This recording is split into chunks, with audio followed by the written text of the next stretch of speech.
बिस्मिल्लाहिर्रहमानिर्रहीम अस्सलाम वालेकुम वरहमतुल्लाहि वबरकातुहू।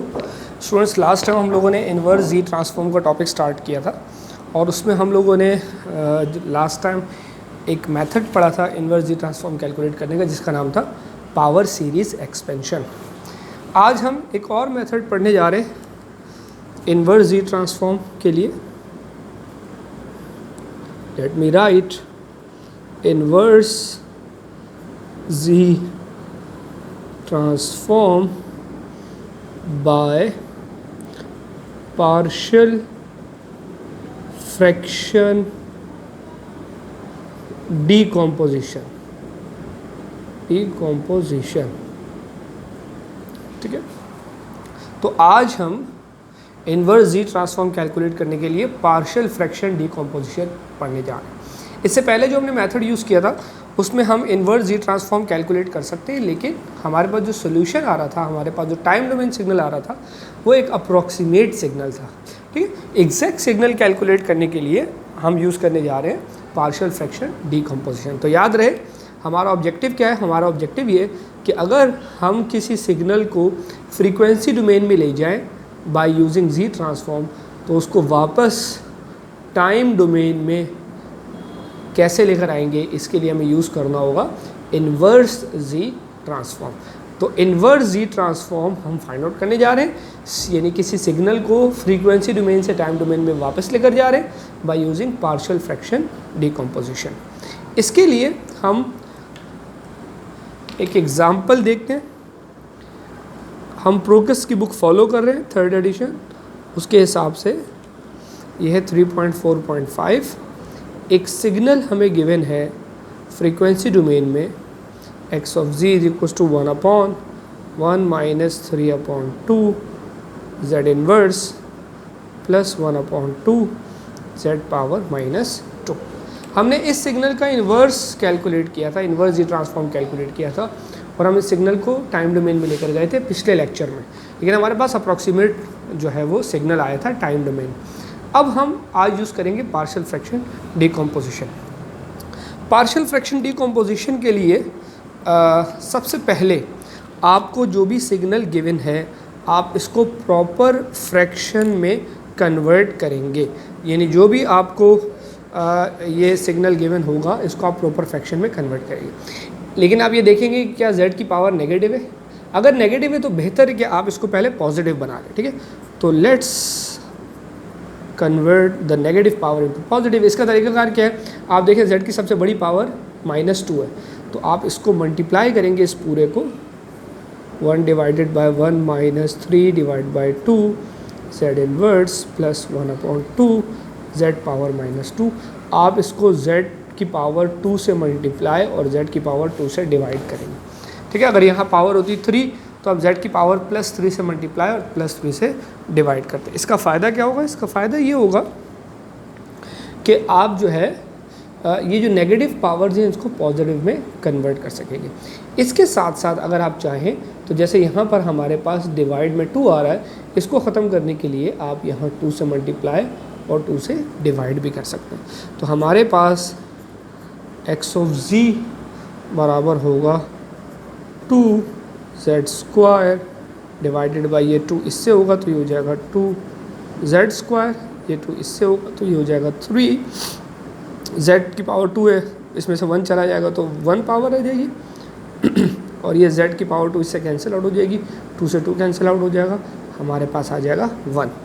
अब आपको यहाँ नज़र आ रहा है कि ये जो है z की हमारे पास जो इस वक्त पावर है वो पॉजिटिव आ चुकी है। ठीक है, z की पावर हमारे पास पॉजिटिव आ चुकी है।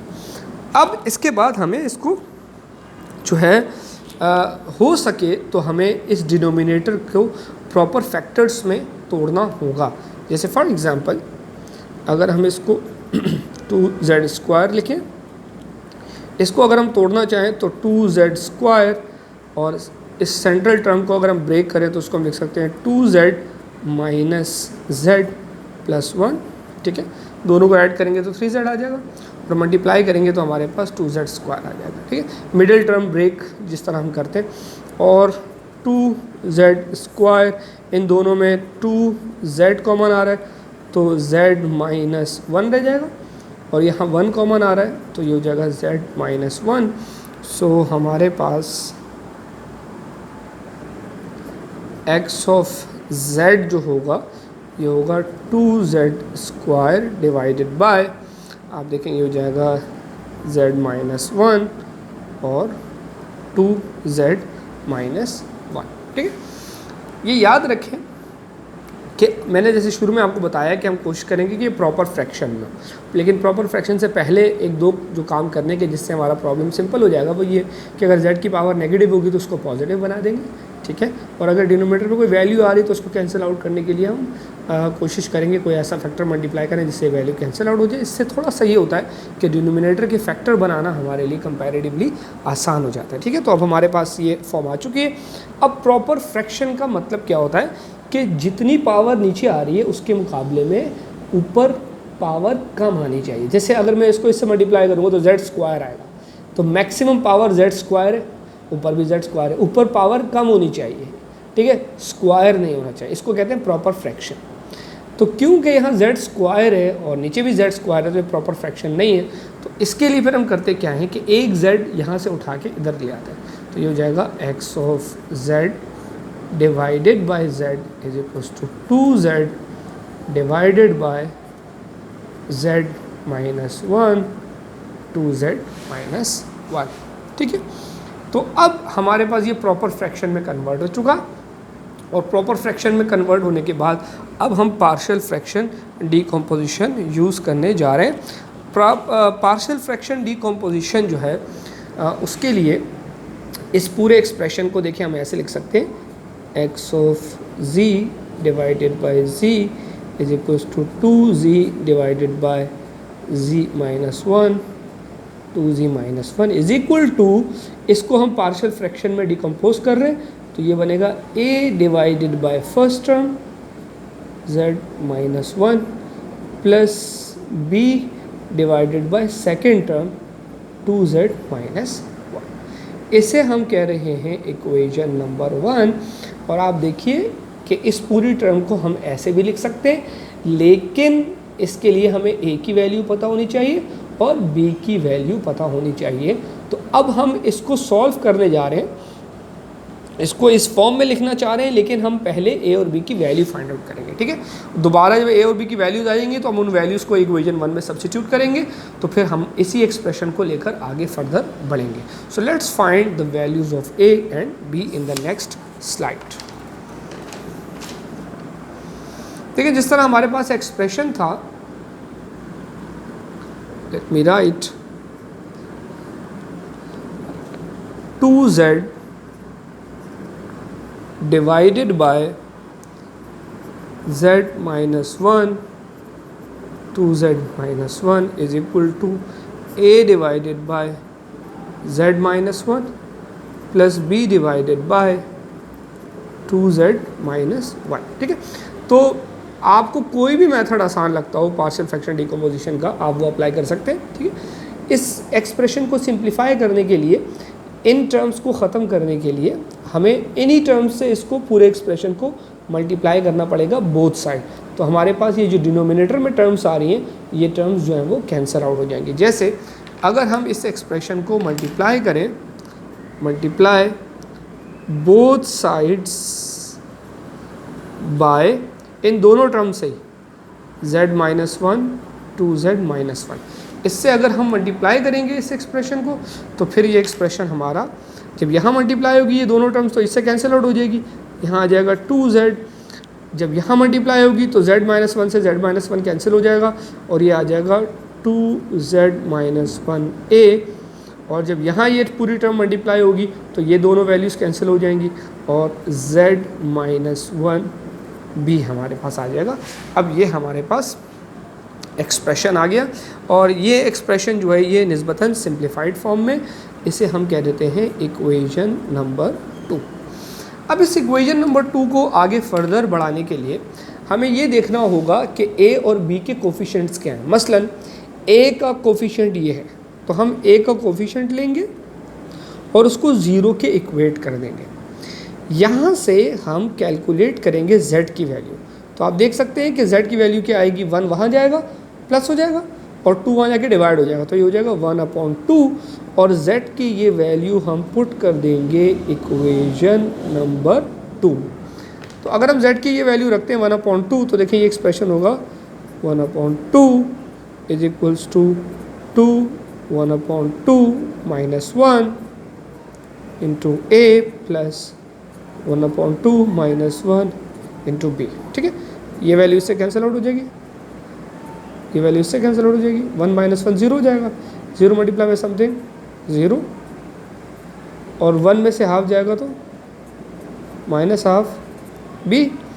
1 is equals to minus B by 2। ठीक है, इस बी इस 2 को अगर हम वहाँ ले जाएंगे तो 2 is equals to minus B और माइनस से बोथ साइड मल्टीप्लाई करेंगे तो b would be equals to -2। हमारे पास b की वैल्यू आ चुकी। ठीक है, इसके बाद मैंने क्या कहा कि a के कोफिशिएंट को हमने 0 के इक्वल रखा और z की वैल्यू निकाली। अब b के कोफिशिएंट को 0 के इक्वल रखेंगे, यानी z minus 1 is equals to 0 और यहाँ से z की वैल्यू निकालेंगे तो ये आएगी 1 और अब इस वैल्यू को पुट करेंगे इक्वेशन नंबर 2 में, इस इक्वेशन में पुट करेंगे जैसे हमने इस वैल्यू को इस इक्वेशन में रखा था। तो अब हमारे पास 2 इंटू z की जगह 1 is equals to 2 into z की जगह हमें 1 रखना है minus 1 a plus 1 minus 1 b। तो ये जगह 2 1 ज़ा 2 minus 1 a plus 0 and 2 is equals to a। So हमारे पास a आ गया 2, a की वैल्यू आ गई 2। और आपको याद होगा मैंने कहा था कि हम a और b की वैल्यूज़ फाइंड कर रहे हैं इक्वेशन 1 के लिए, तो इसे अब हम पुट करेंगे, put values of a and b in equation number 1। Equation number 1 हमारी थी पिछली स्लाइड में, हमने इक्वेशन देखी थी x upon z, x of z upon z is equal to a की वैल्यू आई 2 divided by z minus 1 plus b की value -2 divided by 2z minus 1। ठीक है, अब हम इस एक्सप्रेशन पर पहुंच गए। इनफैक्ट हम चाहें तो इसको ऐसे भी लिख सकते हैं, x of z divided by z is equals to 1 upon z minus 1 minus 2 1 upon 2z minus 1। ठीक है, अब हम यहाँ से आगे बात को बढ़ा रहे हैं और इससे आगे मैं नेक्स्ट स्लाइड में इसको सॉल्व कर रहा हूँ। देखिए हमारा एक्सप्रेशन जो था पिछली स्लाइड में ये था x of z upon z is equals to 1 upon z minus 1 minus 2 1 upon 2z minus 1। अब यहाँ से जो अगला स्टेप है ये बड़ा इंटरेस्टिंग है और वो क्या है, आप देखें आपने यहाँ से z कॉमन लेना है। ठीक है, ये पहली टर्म 1 बनानी है और यहाँ भी पहली टर्म 1 बनानी है। बस इसके लिए आपको जो भी कॉमन लेना पड़े, फर्स्ट टर्म 1 फर्स्ट टर्म 1, बस ये जहन में रखें। लिहाजा इसको हम यूँ कर सकते हैं 1 डिवाइडेड बाय, इसको 1 बनाने के लिए हमें z कॉमन लेना होगा। तो अगर हम z फॉर एग्जांपल कॉमन लेते हैं यहाँ से तो हमारे पास ये हो जाएगा 1 माइनस, यहाँ से z चला गया। ठीक है, तो 1 आ गया माइनस, और यहाँ z नहीं है तो जाहिर सी बात है यहाँ z इन्वर्स आ जाएगा। और रिमेंबर हमने यहाँ पर z कॉमन लिया। ठीक है, फिर -2, आप देखिए यहाँ 1 लाने के लिए हमें क्या करना होगा, हमें 2z कॉमन लेना होगा। तो अगर हम 2z कॉमन ले लेंगे तो यहाँ 1 आ जाएगा और यहाँ आएगा 1/2 z इन्वर्स। ठीक है, और हमने यहाँ पर 2z कॉमन लिया। ठीक है, आप यहाँ देख सकते हैं कि इस 2 से ये वाला 2 तो कैंसिल आउट हो जाएगा।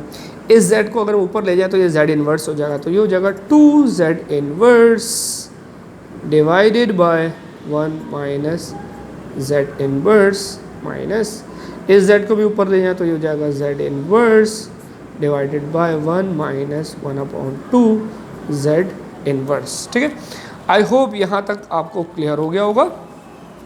अब इसके बाद हम इसके x of z divided by z यहाँ पहुँच चुके। अब इस z को अगर हम वहाँ ले जाते हैं तो ये हो जाएगा x of z is equals to z multiply होगा तो ये हो जाएगा 2, z वहाँ जाके मल्टीप्लाई होगा तो ये z ख़त्म हो जाएगा, 2 divided bye 1 minus z inverse, और ये z भी वहाँ चला जाएगा 1/1 माइनस हाफ z इनवर्स। ठीक है। अब ये जो क्वेश्चन था, इस क्वेश्चन में हमें 2 ROCs गिवन है, हमें इन्वर्स जी कैलकुलेट करना है जिसके लिए एक ROC है z मॉड ग्रेटर देन 1। और हम ये पिछले लेक्चर में पढ़ चुके हैं कि जब भी हमसे कहा जाए कि z mod greater than some value, तो इसका मतलब है हमारा जो सिग्नल है वो राइट साइडेड है, राइट साइडेड सिग्नल है। ठीक है। तो क्योंकि z मॉड ग्रेटर देन 1 कहा गया है क्वेश्चन में, इसलिए हमारा सिग्नल राइट साइडेड है। लिहाजा आप अगर याद करें, हम लोगों ने जब z ट्रांसफॉर्म पढ़ा था तो z ट्रांसफॉर्म में हम लोगों ने पढ़ा था कि अगर हमारे पास एक सिग्नल हो a की power n u of n और हम उसका z ट्रांसफॉर्म लें तो हमारे पास आता है 1/1 माइनस a z इनवर्स। तो अगर इसको वापस लेके जाएंगे तो ये चीज़ आ जाएगी। ठीक है। अब आप इसको इससे कंपेयर करें। इनफैक्ट मैं इसको इस फॉर्म में लिख भी देता हूँ, x of z is equals to 2 1/1 minus z का कोफिशिएंट कुछ भी नहीं है तो 1 z inverse minus 1/1 minus half z inverse. ठीक है। पहला काम, x ऑफ z जब रिवर्स होगा टाइम डोमेन में जाएगा तो ये हो जाएगा x ऑफ n। दूसरा काम, 2 एज इट इज़ आ जाएगा और 1 दिस होल एक्सप्रेशन, देखिए ये बिल्कुल इसी जैसा है, a की जगह 1 आ रहा है, तो अगर हम इसको रिवर्स लिखेंगे टाइम डोमेन में लिखेंगे तो a की जगह हमें क्या लिखना होगा, 1 लिखना होगा। सो ये बन जाएगा 1 power n u of n minus, इसको देखिए तो ये भी बिल्कुल इसी जैसा है, बस a की जगह पर हाफ आ रहा है, तो अगर इसको वापस लेके जाएंगे तो फिर हमें a की जगह लिखना पड़ेगा हाफ, लिहाजा ये हो जाएगा half power n u of n। ये आ गया हमारे पास टाइम डोमेन सिग्नल। और आप देख सकते हैं, इनफैक्ट इसको हम चाहें तो यूँ भी लिख सकते हैं, x of n is equals to 2 u of n minus half power n u of n, और अगर u ऑफ n हम कॉमन ले लें तो x of n is equals to 2 minus half power n into u of n। और हमारे पास आप देख सकते हैं ये एग्जैक्ट टाइम डोमेन सिग्नल आ चुका है, एग्जैक्ट टाइम डोमेन सिग्नल आ चुका है। याद रखें, जब भी आपको इन्वर्स जी ट्रांसफॉर्म कैलकुलेट करने के लिए कहा जाएगा तो आपको ROC ज़रूर गिवन होगा। इस क्वेश्चन में हमें पार्ट ए में जो ROC गिवन था वो ये था, पार्ट बी के लिए जो ROC हमें गिवन है, यानी हमारे पास जी डोमेन में सिग्नल तो वही है लेकिन जो ROC है उसका वो है z mod greater than less than 0.5। और जब भी लेस की बात आ जाए तो इसका मतलब है हमारा सिग्नल जो होगा वो लेफ़्ट साइडेड होगा। ठीक है। हम पिछले लेक्चर में देख चुके हैं डिटेल में, हमारा सिग्नल लेफ़्ट साइडेड होगा। राइट साइडेड सिग्नल के लिए तो u ऑफ n आ रहा होता है, जबकि लेफ़्ट साइडेड के लिए u ऑफ माइनस n आ रहा होता है। और अगर आपको याद हो, हम लोगों ने जो लेफ़्ट साइडेड सिग्नल होते हैं उसके लिए जी ट्रांसफॉर्म कैलकुलेट किया था और हमने कहा था कि अगर हमारे पास हो a की power n u of minus n minus 1 एक ऐसा सिग्नल हो और उसका हम जी ट्रांसफॉर्म लें तो हमारे पास ये जी ट्रांसफॉर्म आता है माइनस, ये हमारे पास जी ट्रांसफॉर्म आता है minus 1/1 minus a z inverse. ठीक है। हमारे पास जो जी ट्रांसफॉर्म आता है इस तरह के सिग्नल का वो आता है -1/1 माइनस a z इनवर्स। ठीक है। अब याद रखें, अगर यहाँ माइनस नहीं है प्लस है तो फिर यहाँ माइनस आ जाएगा, हम इस चीज़ को यूज़ कर सकते हैं। ठीक है। और इसमें जो हमारे पास ROC आता है वो आता है लेस की फॉर्म में, z mod less than a mod. तो क्योंकि यहाँ पार्ट बी में आर ओ सी लेस की फॉर्म में आ रहा है, जेड मॉड लेस देन 0.5, तो लेस की फॉर्म से हमें पता चल जाएगा कि अब जो हम रिलेशन यूज़ करेंगे वो ये वाला यूज़ करेंगे। जब भी ग्रेटर का आएगा सिंबल आर ओ सी में तो ये रिलेशनशिप, जब लेस का आएगा तो फिर हम ये वाला रिलेशनशिप यूज़ करेंगे। लिहाजा हमने इसको जो है इस केस के लिए तो कर लिया, अब हम इसी को इस केस के लिए ट्राई करने जा रहे हैं जब आर ओ सी हमारे पास क्या है, जेड मॉड लेस देन 0.5। तो लिहाजा देखिए इसको हम लिख सकते हैं, इनफैक्ट मैं इसको अगर लिख दूं तो x ऑफ z को हम लिख सकते हैं x of n is equal to 2, और ये पूरा एक्सप्रेशन देखिए इसी जैसा है। तो a की जगह हमें क्या लिखना होगा, 1 लिखना होगा। तो हम इसको ऐसे लिखने जा रहे हैं, तो a की जगह हम लिखेंगे 1 की power n u of -1 minus n, और क्योंकि यहाँ प्लस है तो अगर यहाँ प्लस होगा तो फिर यहाँ माइनस आ जाएगा, लिहाजा माइनस हम यहाँ लगा रहे हैं। ठीक है, इसी तरह यहाँ माइनस पहले से मौजूद है। ठीक है, तो ये चीज़ आप इसको देखें बिल्कुल सेम है, a की जगह हाफ आ रहा है, लिहाजा इस चीज़ को अगर ये सेम है तो इसको ऐसे लिखेंगे तो ये क्या बनेगा हमारे पास, प्लस a की जगह यहाँ आ रहा है हाफ की power n u of -1 minus n। ठीक है, this is our time domain signal if ROC is this z mod less than 0.5। तो लेस के लिए हमारे पास सिग्नल ये आ रहा है, जबकि ग्रेटर के लिए हमारे पास जो सिग्नल है वो ये आ रहा है। आई होप आपको पार्शियल फ्रैक्शन डिकम्पोजिशन का आइडिया हो गया होगा। इसमें एक थर्ड पार्ट भी है हमारे पास, जिसमें ROC हमें एक रेंज में गिवन है 0.5 less than z mod less then 1। इसका मतलब ये हुआ कि ये हमारे पास रिंग ROC है। ठीक है, अब रिंग ROC के लिए देखें, अगर हम अपने इस सिग्नल को ऑब्ज़र्व कर सकें तो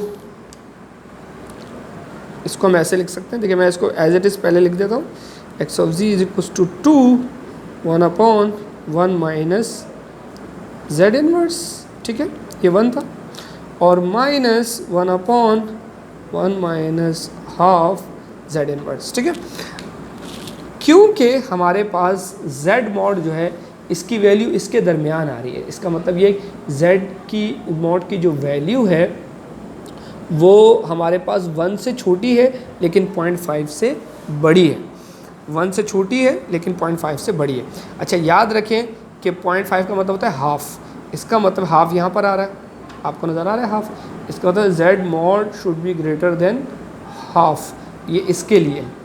और z मॉड लेस देन 1 तो 1 यहाँ आ रहा है इसके कोफिशिएंट में, इसका मतलब है कि इसके लिए z मॉड जो है वो लेस देन 1 है।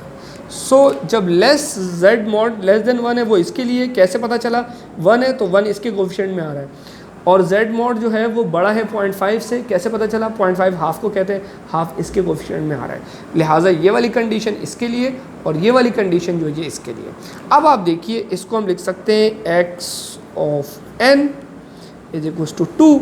जब लेस आ रहा होता है तो हमने देखा कि लेस जो सिग्नल होता है वो होता है लेफ़्ट साइडेड सिग्नल जो होता है उसको हम यूज़ करते हैं उसके लिए लेफ़्ट साइडेड सिग्नल के लिए हम लेस का साइन यूज़ करते हैं। तो लेस वाला साइन यहाँ आ रहा है, इसका मतलब ये लेफ़्ट साइडेड सिग्नल है। तो लेफ़्ट साइड का मतलब इसका सोल्यूशन तो वही आएगा जो पहले हमने लिखा था, -1/n u of -n minus 1। और जब ग्रेटर का सिंबल आ रहा हो z मॉड में ग्रेटर का, तो ग्रेटर का मतलब होता है राइट साइडेड सिग्नल, और राइट साइडेड सिग्नल जो होता है वो इस फॉर्म में लिखा जाता है, लिहाजा ये वाला हिस्सा राइट साइडेड है। तो राइट साइडेड कैसे लिखेंगे, माइनस, और ये सोल्यूशन लिखेंगे यानी हाफ, a की जगह हाफ आएगा n u of n। So this is time domain signal if ROC is a ring ROC।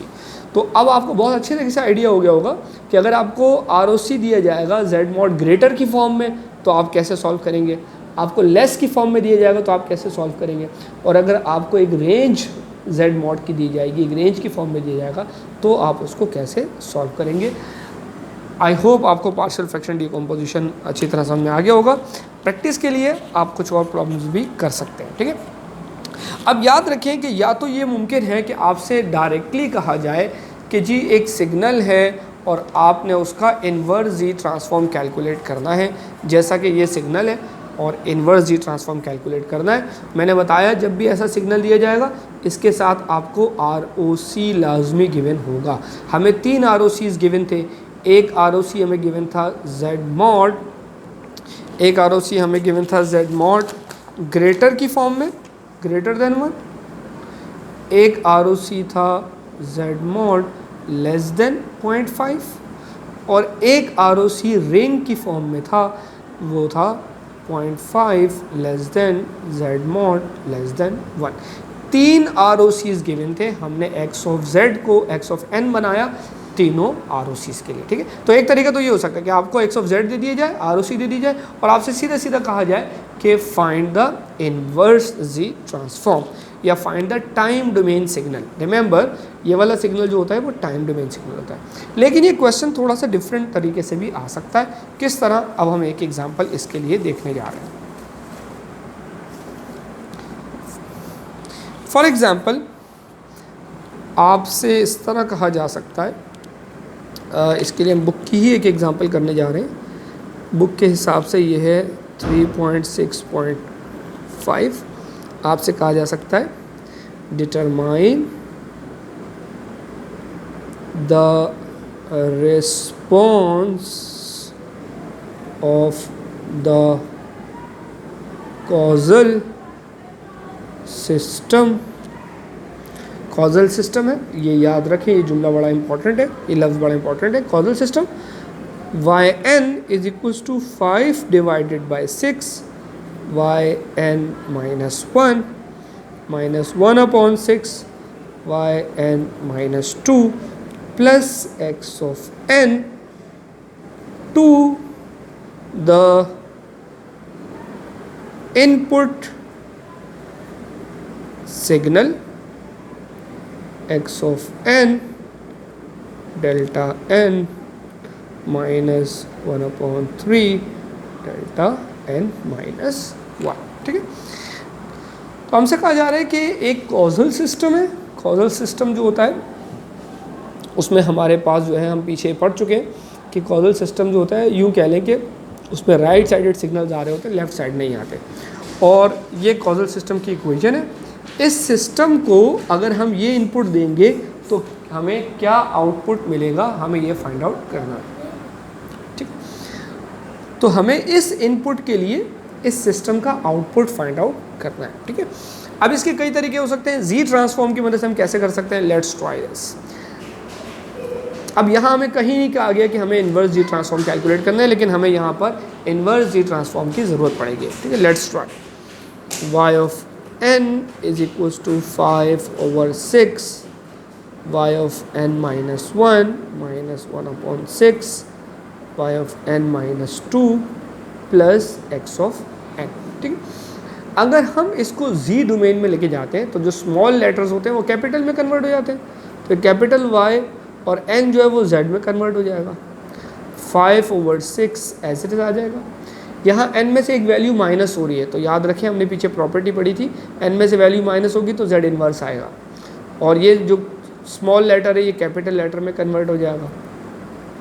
Minus 1/6, n में से 2 माइनस हो रहा है तो z की पावर -2 आ जाएगा। ये हो जाएगा y ऑफ z और ये हो जाएगा x ऑफ z,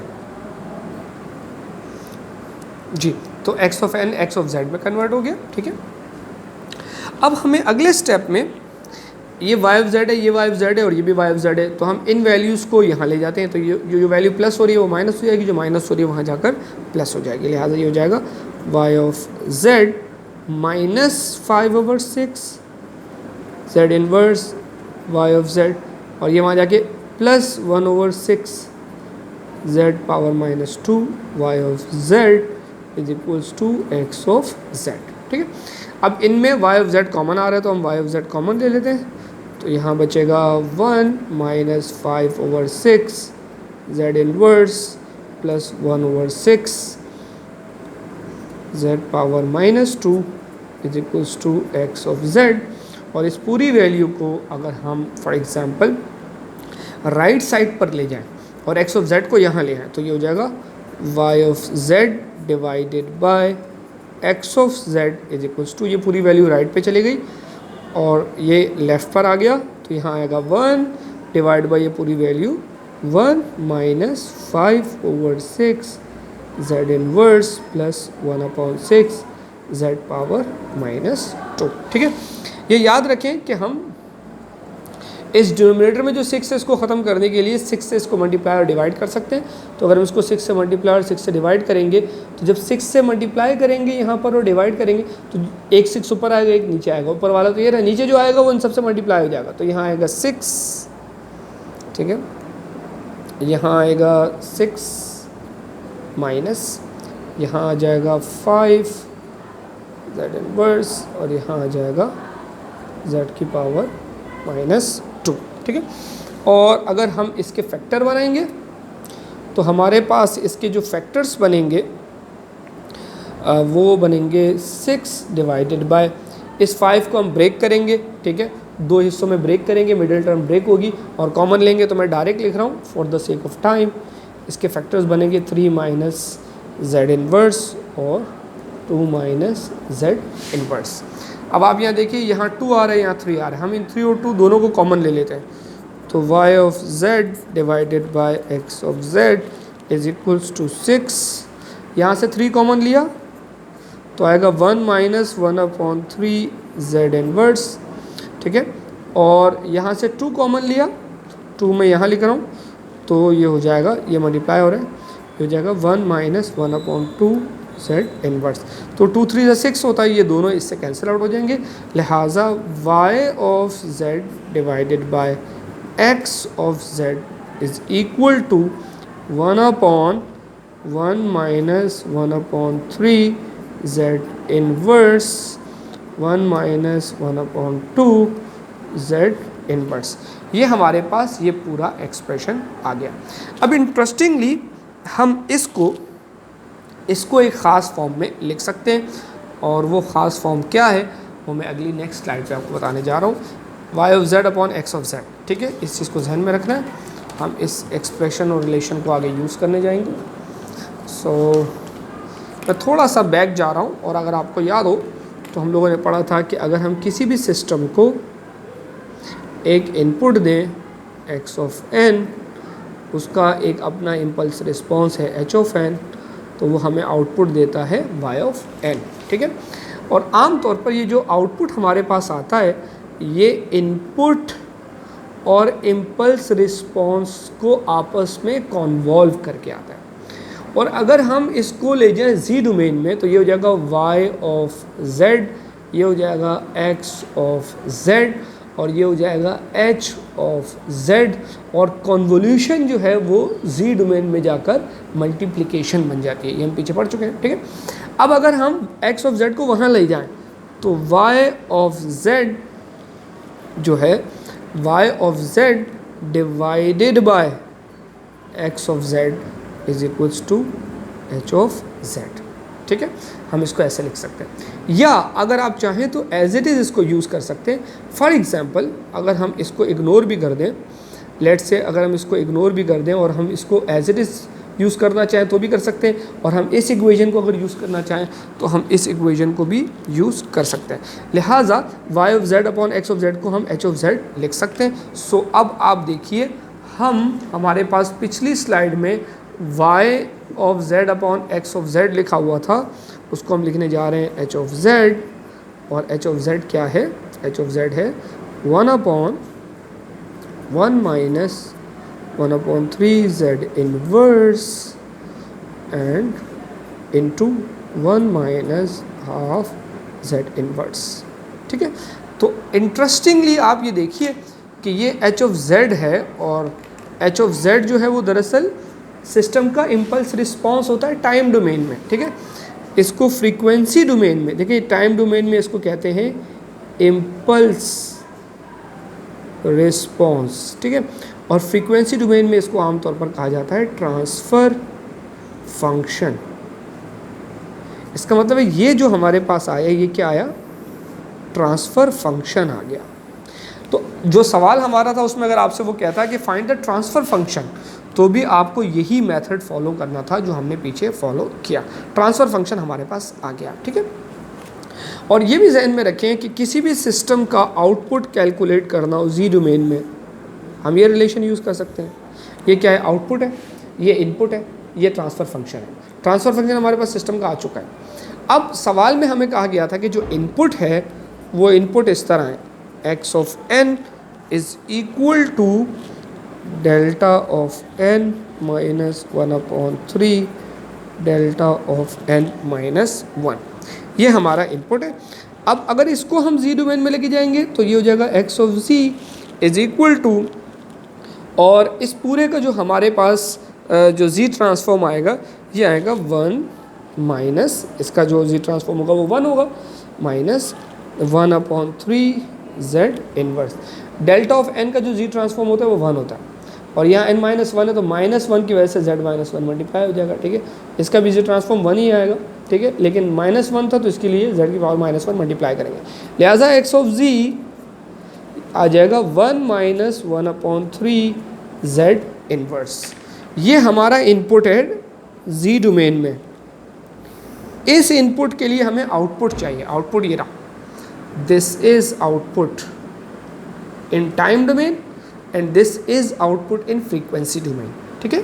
तो हमें आउटपुट पूछा गया था, हमसे आउटपुट पूछा गया था, तो आउटपुट के लिए y ऑफ n चाहिए, और y ऑफ n जो है उससे पहले हमें क्या चाहिए होगा, y ऑफ z, फिर उसको हम टाइम डोमेन में वापस ले जाएंगे। लिहाजा y ऑफ z की जो इक्वेशन है ये है x of z into h of z, ठीक है। y of z is equals to x of z, ये इनपुट था और हमने इसकी मदद से x ऑफ z निकाला, which is 1 minus 1/3 z inverse multiply by h of z। h of z भी हम कैलकुलेट कर चुके, 1/1 minus 1/3 z inverse 1 minus 1/2 z inverse, ठीक है। आप यहाँ देख सकते हैं ये पूरी टर्म इस पूरी टर्म से कैंसिल आउट हो रही है। y of z is equals to 1/1 minus half z inverse, और अब हम इसको टाइम डोमेन में लेके जाएंगे तो ये हो जाएगा y of n is equal to, system जो है वो कॉजल है, क्वेश्चन में कहा गया कॉजल का मतलब है इससे मल्टीप्लाई करेंगे u ऑफ n, और इसका इन्वर्स हमें पता है, अभी हमने पीछे सॉल्व किया है, a की पावर n, तो a की जगह हाफ आएगा, तो हाफ की पावर n, और कॉजल की वजह से हमने u ऑफ n लिखा। ये हमारे सिस्टम का आउटपुट है जब हम उस सिस्टम को इनपुट ये वाला देंगे, ठीक है। इस इनपुट के लिए आउटपुट ये होगा जब हमने इस पूरे सिस्टम को सॉल्व किया by using Z transform. Yes, यहाँ दूसरे मेथड भी इस्तेमाल हो सकते हैं, लेकिन हमने जी ट्रांसफॉर्म यूज़ किया। तो आप इसको मैं समराइज़ करने जा रहा हूँ, आप ये ऑब्ज़र्व कर सकते हैं कि हमें गिवन y ऑफ n था और x ऑफ n था, और हमसे जो पूछा गया था वो भी y ऑफ n ही पूछा गया था for given x of n। तो याद रखें जब x ऑफ n दिया जाए और y ऑफ n पूछा जाए तो आपको ये रिलेशन यूज़ करना होता है। x ऑफ n से आप x ऑफ z तो हासिल कर लेंगे, लेकिन पहले h ऑफ z आपको चाहिए होगा ताकि मल्टीप्लाई करें। और h ऑफ z कैसे कैलकुलेट करेंगे, इसके लिए जो पीछे पूरा हमने मेथड यूज़ किया वो मेथड यूज़ करेंगे। आई होप आपको इन्वर्स जी ट्रांसफॉर्म समझ में आ गया होगा। हमने पार्शियल फ्रैक्शन डिकम्पोजिशन का मेथड देखा और हमने इसके अलावा देखा कि हम किस तरह इन्वर्स जी ट्रांसफॉर्म इस्तेमाल कर सकते हैं। अल्लाह हाफ़िज़।